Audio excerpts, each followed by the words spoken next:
Scientists, mathematicians, philosophers, great thinkers over a span of centuries, hundreds of thousands of years, have tried to define it, have tried to explain it, put theories to it, and make sense of it.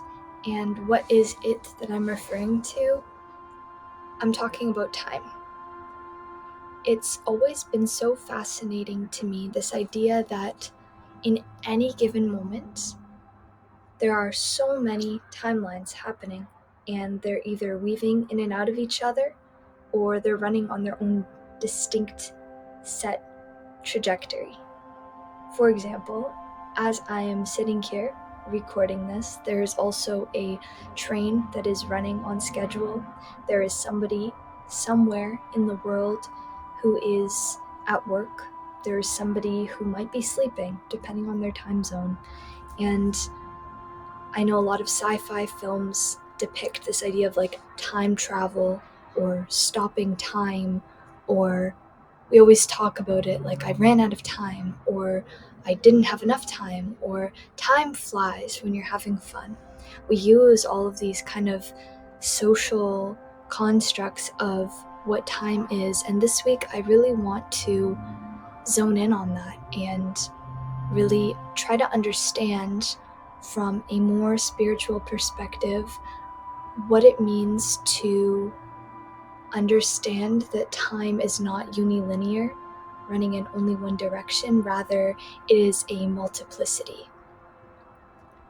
I'm reading a book right now, and in the book it's describing these dreams that the protagonist has, where essentially he's transported into another realm that exists on a totally different time frame. It's set way into the future, so thousands of years after his existence, and he's learning that this timeline runs adjacent to his, but in a subconscious layer of his mind. And it made me think about dreams and the way that we operate, as we are not nocturnal.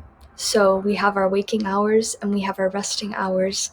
And what does it mean to see time as something that is constantly evading us? We're never going to get it back. We say we ran out of time, or that time flies, but it's constantly happening. It's constantly moving, changing, shifting. It's in a flux.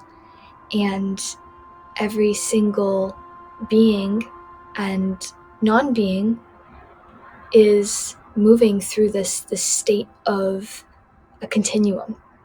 And the quantum physics theory that relates to this is non-locality. So I've been looking into it, and it's used in modern quantum physics to describe the fundamental nature of subatomic particles. So what it suggests is that these particles aren't dwelling in one discrete place, and so the concept of distance between places doesn't really exist. So what this physics theory offers us is the suggestion that at some level, the nature of reality may be non-local. And so locality is kind of like a surface level appearance. You're here, I'm there.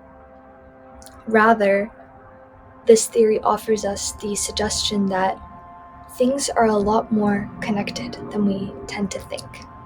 And so relating this to more of a spiritual lens, it's this idea that no singular atom, particle, being is confined to a particular place, time, or self. We may think, of course, I'm sitting here, I'm in this one space, I can't be across town, I can't be in another country. I have family members traveling abroad right now, and of course there's that physical barrier, but from a more quantum physical level and spiritual awakened kind of realization, when you think about it, we are not so separate. And there's certainly a reason people feel this connection without proximity.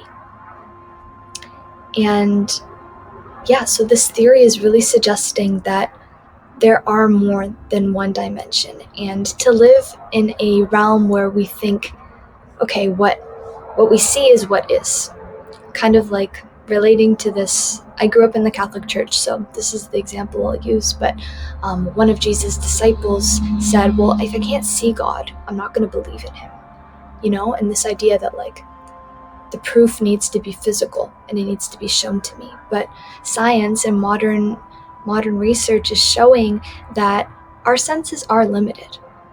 Sure, we're not seeing in sepia tones like a dog might, and our hearing might be very acute, but there are so many layers to really peel back and uncover, and the theory of non-locality offers us this shift in perspective that there is more to what meets the eye than simply time as we've known and understood it, because we've been conditioned to see it as something that we have and it's moving this way, like a train.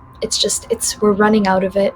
The hours go by, but what happens when we start to see them as layers? And these layers are kind of more like strands, and strands weave. And so what would it mean to weave your timeline alongside others?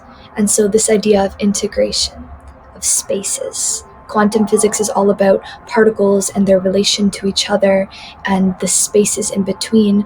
And so what if we started seeing ourselves as not these individuals in vacuums, but rather parts of a greater whole, of a greater good? They say so much of our emotional and psychological well-being comes from having something outside of ourselves. So that could be service, that could be volunteering, that could be being a part of a community, joining a group, a workshop, a outlet. So that could be like an exercise group or a reading circle. And above that, to the next level, is knowing that there is something higher than you, that you are this being. Yes, you are so full of potential and life and vitality and abundance, and at the same time, above you, there is the divine, there is the cosmos, there is everything that enabled you to sustain life in this body at this moment on this planet. If you really just take the backside and the passenger seat and be a witness of your own novelty, your own uniqueness, your own creative outlook on the life that you are living, you're a miracle. If you really think about it, so much happened in order for you to land here as you are. And so with this concept of non-locality and time, how can you start to weave into the divine fabric that is this existence, this place? And how can you enable that to land you integrated within the ones you love, within your community, within your sphere? And how can that enable you to have more compassion, to have more empathy, to have more purpose? Because when we live for me, myself, and I, of course, self-love and taking care of yourself is so important, but when we are thinking about ourselves as these separate entities, and it's yours and it's mine, and these divisions and chasms, this is the most detrimental way to live, because it fails to see the concept of overlapping timelines. You are here for a reason, and that reason is not a coincidence.